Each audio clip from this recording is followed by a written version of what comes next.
At one point, Ezekiel Elliott was one of the biggest stars in the NFL, being the face of the Dallas Cowboys with Dak, but before you could blink, it all disappeared. Here's what happened to Ezekiel Elliott. Everyone knew Zeke was a beast coming out of college. That's why he was drafted 4th overall by the Cowboys. Dallas Cowboys select Ezekiel Elliott.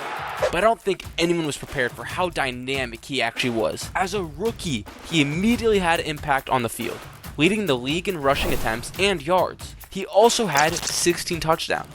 Zeke helped turn what was a 4-12 team into a 13-3 playoff contender. Side note, Dak Prescott was still a rookie and wasn't the high caliber QB he would later be in his career. With that being said, Dallas was a run-heavy offense, with Zeke leading the team, but eventually lose to the Green Bay Packers on a last-second field goal. Being a run-first offense is what let Zeke become the machine he was.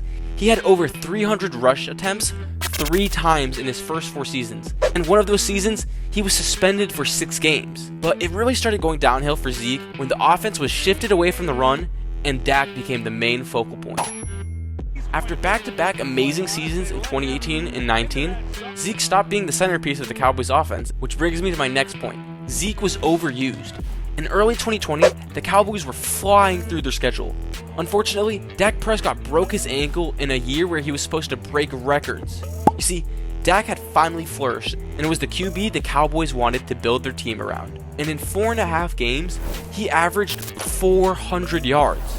But once he got hurt, it was back to Zeke. Obviously, if your star QB goes down, you're going to turn to your star running back. But he had taken too many hits and just wasn't the same player he used to be. He tied a career high in fumbles, losing the ball 6 times. But it wasn't just the fumbles, it was when he would lose them. Handoff to Elliott, he fumbled the ball. It always seemed that when he fumbled, it was in the most crucial part of the game. But this is the biggie. In 2020, Zeke had 244 rush attempts, but only put up 979 yards. His average yards per rush dropped from 4.5 to barely 4. And in the football world, that's huge. The biggest problem for the Cowboys was, the year before all this happened, they signed him to a 6-year, $90 million contract. Yikes, Jerry.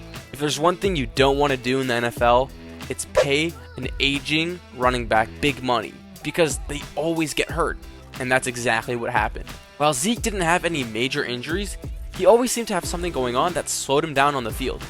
From 2020 to 2022, Zeke looked sluggish, and then there was another problem for Zeke. There was another star running back on the rise in the Cowboys locker room, and that was 2019's 4th-round pick, Tony Pollard. Slowly but surely, Pollard became better and better, until Zeke found himself on the outside looking in. Pollard was the new toy everyone was excited about, and Zeke, well, he was just an overpaid, aging has-been. Pollard brought an explosiveness to the offense that Zeke couldn't bring anymore. Pollard ended up leading the Cowboys in rushing yards in 2022, and in the offseason, Zeke was released from the Cowboys. However sad it was for Dallas fans to see their star leave, it had to be done.